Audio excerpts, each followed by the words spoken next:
Hi, this is Santiago Zapata, also known as Slashie. I am an indie video game developer and I love retro gaming. Today we're going to be unboxing this huge box, which comes from Japan, and it's been sitting there in the background of my streams for about 4 months now. So yeah, let's go ahead and see what is here. Alright, so it's finally time to open this box. The outer cardboard box is very rustic, of course. That was used for the domestic shipping. I got this item from Tokyo Bay Games, which is a Facebook page that brings a lot of high quality stuff directly from Japan. When I first saw that they mentioned this item and I started digging a little bit about it, I said I need to get that, and you will see why in a bit.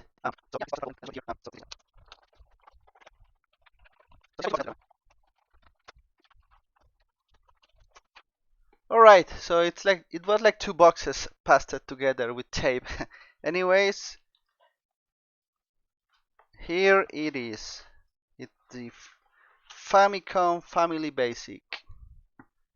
So what is this? Well, this is a peripheral for the Famicom from 1984, around 1984. And what it was used for is it allowed you to, guess what? Create your own game for the Famicom. And the coolest part, I believe, well, there's a lot of cool stuff regarding this peripheral, but one of the things that I like the most is the keyboard. So basically this came this cheap bundle with a keyboard that you could connect to your Famicom, so you could type your basic programs. The way that this works is we're going to be talking a little bit about this peripheral while I unbox it. The way that it works is you type your basic program, so it's a special dialect of BASIC which allows you to do like very specialized things for the Famicom. It's simple, it's only integer only, um, but it allows you to, like quickly put some sprites on the screen and move them around, I guess, with some special basic instructions. So the Family Basic 1984, used of course because we are on 2023 now. So it's like, yeah, almost 40 years old. Let's take a look at the box first. Front of the box, Family Basic HPC 007. There were several versions of Family Basic. I believe this should be the first one. You can see the beautiful family computer keyboard with the classic red, gray, and white colors by Nintendo. It's got the, I think it's hiragana, um, and it's got these huge like cursor keys. And yes, there are ways to connect this to a modern computer, and yes, I intend to do that and code using this. It's probably going to be very painful. What else does the box have? Um, in here, a picture of someone using Family Basic, so you can see a little bit of the setup here. There's a cartridge, a big cartridge. There's the keyboard, and you connect this to the television, and you might notice that there is no Famicom disk drive in this setup, and that is because this was not designed to work with the Famicom disk system. We'll see that in a bit. This costed 11,000 yen in 1984. So let's go now and open it. So we're going to open this. What do we have here?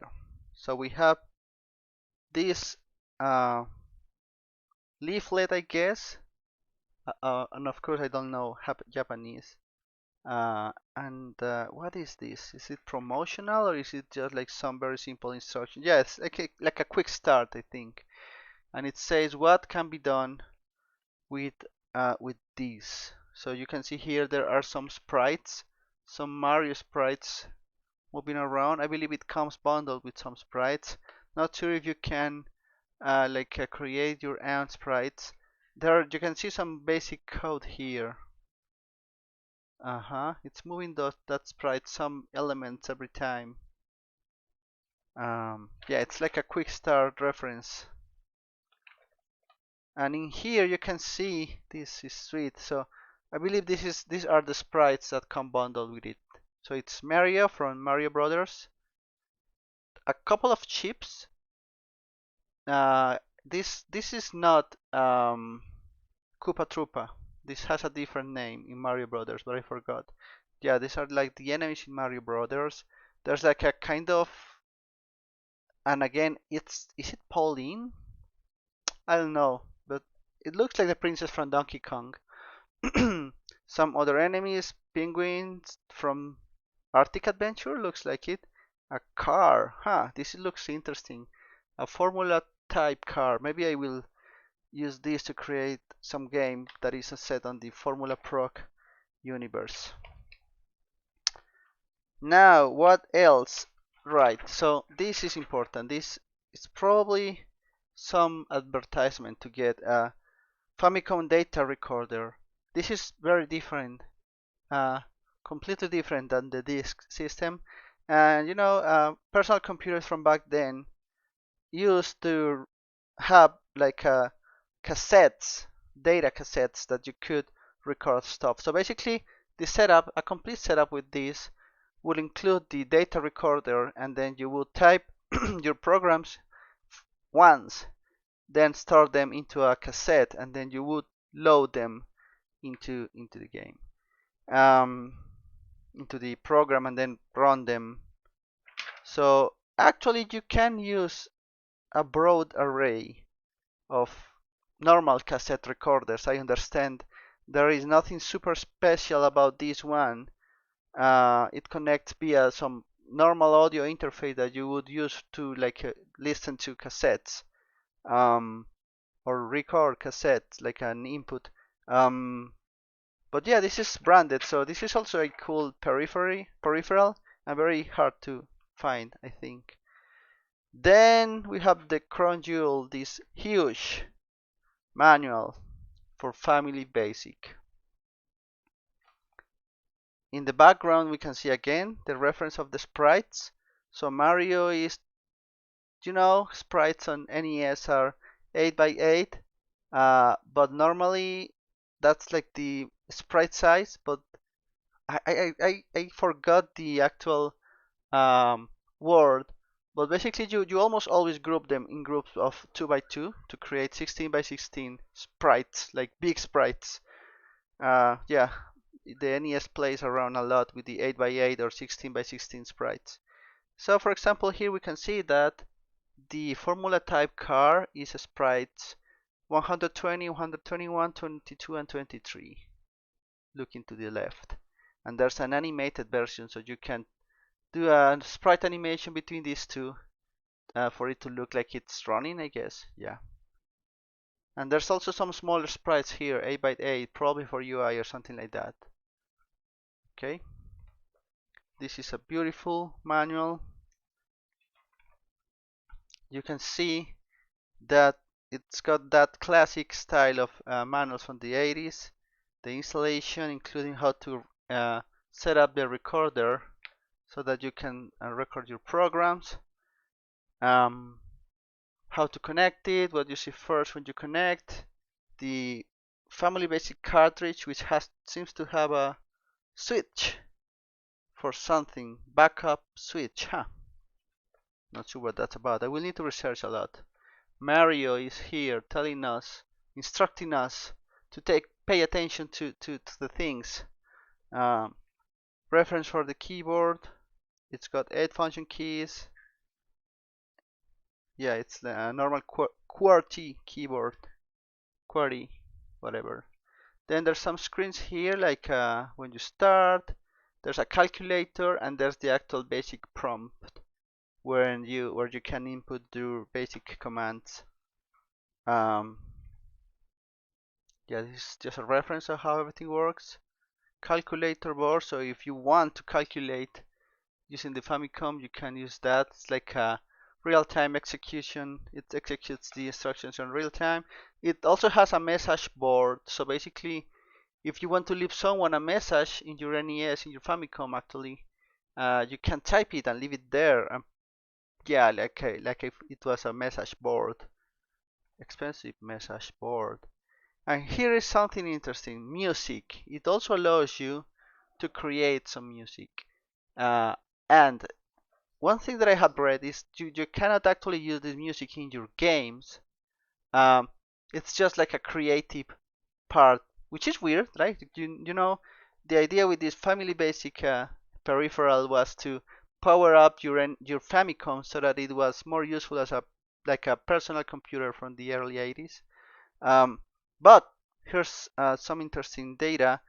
Koji Kondo had a lot to do with this. You know, the Koji Kondo, famous composer for many um, NES or and Nintendo in general games. So this is just a premiere of how to use the basic dialect, right? That is bundled in this cartridge. It's entirely in Japanese, of course. So it's telling you what's a sprite and how to move a sprite, reacting to the, for example, how to render a sprite, screen coordinates, stuff like that. Um, this look nice. Mario talking with the penguin. Here it's explaining what variables are, right? Like using some analogy of some boxes. Types of variables, like this is a string variable and this is a number variable. Um, yeah, and you can execute stuff and you can see in the background like what the program you are doing actually does. For example, a very simple program to input two values and then it's going to put the sprite wherever you input those values. So it's like sprite on, clear screen, sprite on. Then I think it's saying that it's going to use sprite 0 is going to be like, you know, this big 2 by 2 sprites, 16 by 16 pixels is going to be made of sprite 0, 1, 0, 1, maybe, I don't know. And I'm not sure, 1, 0, 3, 2. Yeah, maybe something about creating the Mario sprites from the four smaller sprites. Then it gets the some coordinates and then it displays the sprite there. So you know this sprite um, instruction completely unique to this dialect, I guess. Maybe it's using some other similar specialized dialects, but not very common in other basic stuff. Go to for, you know, basically teaching you how to use basic. It also has this abstraction for nested for cycles. Um, hmm, Mario with a, how do you call this cap in English? I don't know. It's like a old man's cap. My father has one of these. How to use, huh? So stick 0 is the D-pad for the controller number 1, and then you can use that to get the current state. So yeah, this is nice. It's like explaining how to use basic with very specific examples. How to move a sprite around the screen. Mario in a car. Yeah, it's very comprehensive list. Someone wrote this. A Japanese person probably wrote that. I'm trying to figure out stuff. Probably here it's plain about the screen coordinates for NES 266 by 240, and then music. How to play some music. So how to convert this notation of musical notation to instructions that get played. Rock and Rogue. It contains entire listing, you know, basic listings that you would input and then you would modify and then you would learn basic and then you would become a video game developer probably. So it's full of information. Very interesting. Let me go through it quickly to see if I can make up, understand a little bit of something here. Again, I don't know how Japanese, so basic.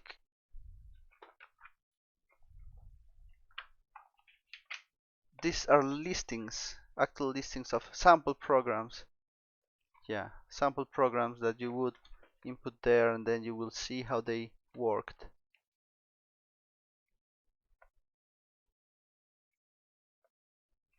A lot of sample programs, sample games, exercises. Huh. So yeah, in here you can see like they have been advancing. Oh, so these are just like very simple snippets of code, I guess, of stuff that you could use in your games. How to define sprites. And what is this? I don't know. They are learning together, and Mario is trying to understand. And then there are 8 different sample games here. Night, which looks like a board game that Mario is playing. BG graphics. So in addition to the um, sprites that you can see here, there are also some BG graphics, and the NES treats those things differently. And it seems that you can define your own BG graphics as well using some byte notation that they are detailing here. Or is that the map of the game? I don't know. Oh, actually, yeah, that's like the screen. The screen is made up of 20 by 27 sprites, 8 by 8 sprites, and then they are referencing each one of these sprites there. I wonder if you can create your own graphics. They're doing something very similar here.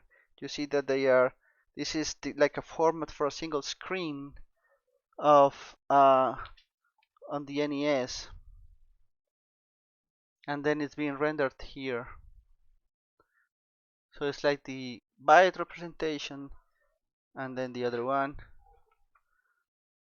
This one is like a lander. Yeah, it looks like a lander. No, not a lander, because you're shooting using this spaceship. You're shooting the UFO. This may be a racing game. Road 66. Yeah, maybe a racing game. And you can see here that the actual screen is simpler. Type Master, like a typing game. Some game of racing turtles, which is called just Turtle. I wonder if it's like a racing simulator. That will be interesting. All of these games seem to be single screen, so no scrolling, and then you have some space to write stuff. And I don't know what this is. Troubleshooting? Yeah, troubleshooting section. Error codes? No. Jump. What is this? Is it maybe? I cannot. I know. I don't really know what this is. Technical reference tables, index, some coupon for something. Oh, and again, here's the background graphics reference. It looks like they are hard coded. Not sure if you can make your own graphics. I will have to look into that. So this is one of the biggest things here in the package. This Family Basic booklet. Um, this product was made based on a predecessor, which I understand was made by Sharp and was adapted by Nintendo for the Famicom. More cool references. This is like hard, so you can quickly reference the sprites and the background objects, which makes me think that yes, they are fixed and you cannot change them probably, or at least not easily. A catalog of Excite Bike and a bike race. I don't know what this is. I know what this Excite Bike is, but interesting. What does it have to do with Family Basic? I will have to research that. Maybe you can create your tracks using Family Basic? or maybe they are just using the keyboard peripheral here to make it easier to create tracks in Excitebike and then store them in a tape. Interesting. More booklets, questions and answers with Mario himself. More basic stuff.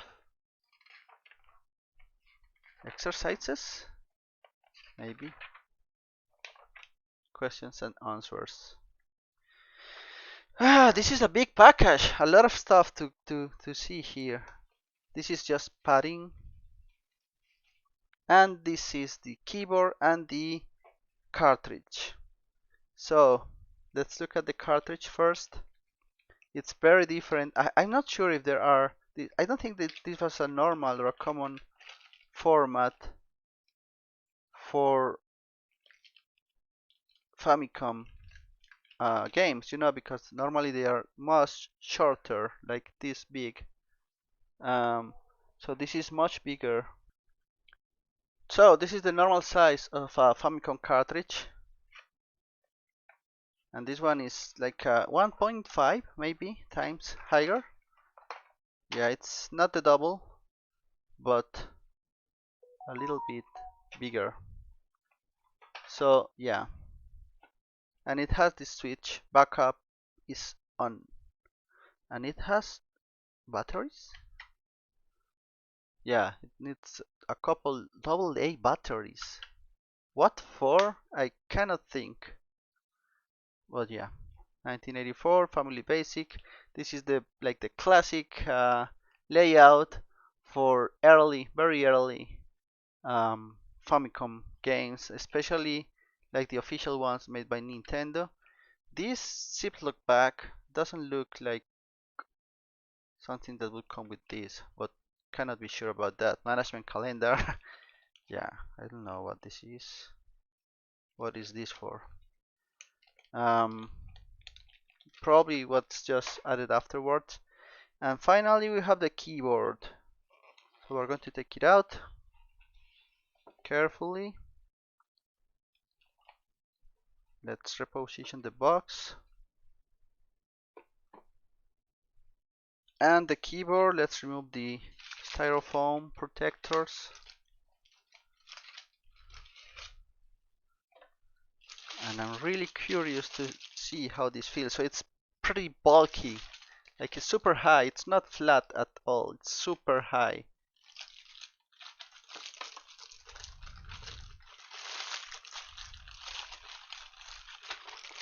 So the cable is super short.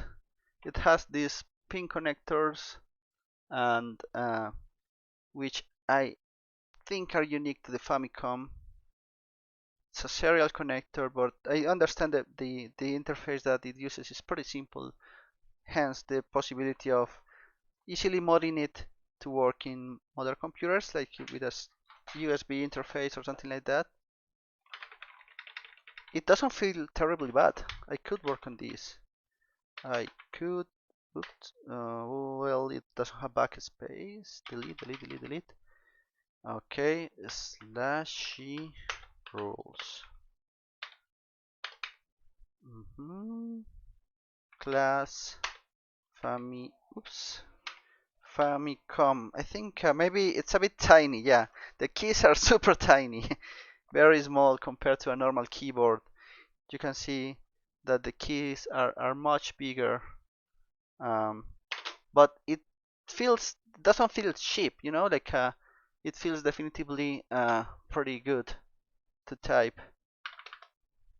Public static. Yeah, it's like a bit tiny, but I could picture myself playing some games here. I'm going to go ahead and try to install it. So let's look at it. It's got these huge function keys, huge cursor keys, and tiny typing keys. Probably this is used to shift to the Japanese characters. Family Computer by Nintendo. It's in a perfect condition. Save and load. So basically, you would connect the cassette recorder using some normal audio wires, I think, to these save and load interfaces. It's got the wire, and there's not much more about it. As I mentioned, it's pretty high, so it's on a comfortable position for you to type. If you had smaller fingers, I guess you need to type a little bit like this, but I guess it's perfect for kids and people that is just learning and it's not typing a lot of stuff. So that's cool. And that's what it's on the box. Then of course what you can do with this is super limited. You will not be able to create Super Mario 3 or something like that. You saw the examples in the booklet. Single screen games, very simple, using this limited set of sprites, very probably. I will need to confirm that. But from what I see, it seems like you are able to change the palette.